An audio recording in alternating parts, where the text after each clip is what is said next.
તો એક મહત્વપૂર્ણ સમાચાર હાલમાં મળી રહ્યા છે। કોંગ્રેસના ધારાસભ્ય સોમા પટેલનો એક ઓડિયો વાયરલ થયો છે। સુરેન્દ્રનગર લોકસભા બેઠક પરથી દાવેદારી કરી છે। આ ઓડિયોમાં લોકસભાની ચૂંટણી બાદ તેમના દીકરાને ધારાસભ્યની ચૂંટણી લડાવશે તે પણ અહીં ટાંકવામાં આવ્યું છે। રાજીનામું આપી પોતાના દીકરાને લીંબડીથી લડાવવાનું આયોજન છે।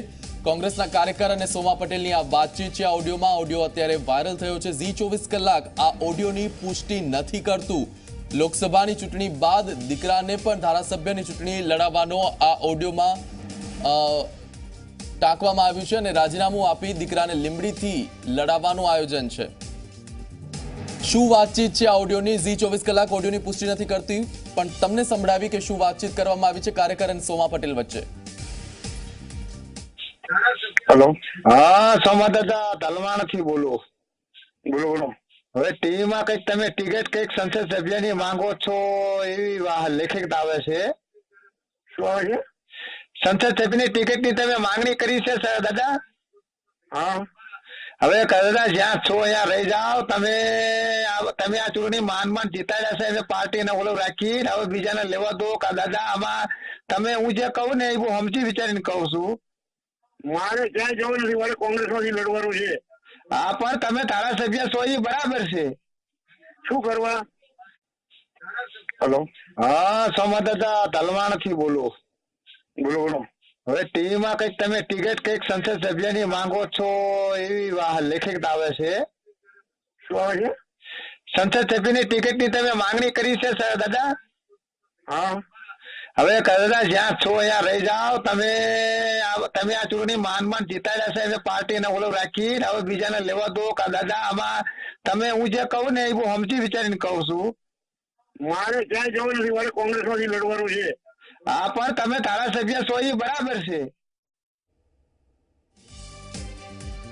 તો આ સોમા પટેલ અને કોંગ્રેસી કાર્યકર વચ્ચે કથિત વાતચીતનો ઓડિયો વાયરલ થયો છે અને આ ઓડિયોની પુષ્ટિ ઝી24 કલાક નથી કરતું। કોંગ્રેસના ધારાસભ્યનો આ વિડીયો વાયરલ થયો છે। સુરેન્દ્રનગર લોકસભા બેઠક પરથી દાવેદારી કરી હોવાની વાત પણ સામે આવી છે અને એ પણ આ કથિત ઓડિયોમાં સંભળાઈ રહ્યું છે કે તેઓ કહી રહ્યા છે કે તેઓ કોંગ્રેસમાંથી જ લડવાના છે। આ પહેલા સોમા પટેલનું નામ એ લિસ્ટમાં પણ હતું, એ યાદીમાં પણ હતું, જે ચર્ચાએ ચડ્યું હતું કે તેઓ ભાજપમાં જોડાઈ શકે છે। આ વિશે જ વધુ વાત કરીએ। સોમા પટેલ જોડાઈ ચૂક્યા છે ઝી24 કલાક સાથે। સોમાભાઈ, સૌપ્રથમ તો આપને પૂછવા માંગીશ કે જે ઓડિયો વાયરલ થયો છે એમાં શું આપે જ વાતચીત કરી છે? એવું હાલ થયો છે, એમાં એને પૂછ્યું તું મને કે તમે ચૂંટણી લડવાના છો? મેં કીધું હા લડવાનો છું। તો કે ના લડો તો મેં કીધું શું કામ? પાર્ટી કે મારે કરવું પડે, હું પાર્ટીનો સૈનિક છું અને આટલો મોટો મારો સમાજ છે ને પાર્ટી કહેતી હોય તો મારે લડવું પડે। એટલે અવાજ તમારો જ છે સોમાભાઈ? હા, આ અવાજ તમારો જ છે? હા। અને તમે લોકસભાની ચૂંટણી માટે માંગી છે ટિકિટ? માંગી નથી, પણ પાર્ટી મને કે એટલે મારે 100% લડવું જોઈએ એમ। જી સોમાભાઈ, વિધાનસભામાં પણ ગઈ વખતે વિધાનસભામાં લડ્યો તો પાર્ટીએ કીધું એટલે લડ્યો અને જીત્યો। પછી પાર્ટીએ કીધું રાજીનામું આપી દો, તો પાર્ટીએ શિસ્તમાં રહેવું જોઈએ, મેં રાજીનામું આપી દીધું। હું પાર્ટીનો સૈનિક છું એટલે પાર્ટી કે એમ કરવું પડે। જી સોમાભાઈ, આપ ફોન ચાલુ રાખજો। આપને ફરી એક વખત અમે ઓડિયો સંભળાવી દઈએ કે આ ઓડિયોમાં તમારી શું વાતચીત થઈ છે। ફોન ચાલુ રાખજો આપ। હેલો, હા સોમા દાદા તલવાણથી બોલો। બોલો। હવે ટીવીમાં કઈક તમે ટિકિટ કઈક સંસદ સભ્યની માંગો છો એવી લેખિત આવે છે। શું આવે છે? સંસદ સભ્યની ટિકિટની તમે માંગણી કરી છે દાદા? હા। હવે દાદા જ્યાં છો અહીંયા રહી જાઓ। તમે આ ચૂંટણી માંડ જીતાડ્યા છે એટલે પાર્ટીને ઓલો રાખી હવે બીજાને લેવા દો કે દાદા આમાં તમે હું જે કહું ને એ બહુ સમજી વિચારીને કહું છું।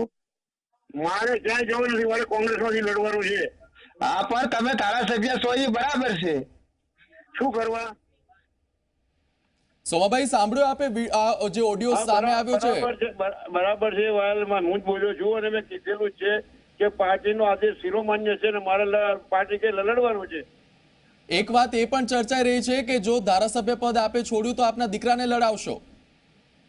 ના, એ તો પાર્ટી કે તો લડાવવો પડે। ગઈ વખતે પણ મેં રાજીનામું આપ્યું, પછી મારા દીકરાને કીધું તો મારે લડાવવો પડ્યો હતો, કારણ કે કોળી સમાજ મોટો છે અને કોળી સમાજની અંદર મારી જે ઇજ્જત છે એટલે પાર્ટી સ્વાભાવિક છે તો લડાવવો પડે। તો લોકસભા તમારે લડવી જ છે? પાર્ટીના આદેશ આપે ટિકિટ માંગી છે પણ નહીં, મેં ટિકિટ માંગી નથી, પણ પાર્ટી મને કહે એટલે મારે લડવું પડે. જી અને હા. દીકરો ધારાસભ્ય પદ પર ચૂંટણી લડશે. એ તો પાર્ટી કહેશે તો લડશે. અને આપની ભાજપમાં જોડાવાની વાત પણ સામે આવી હતી.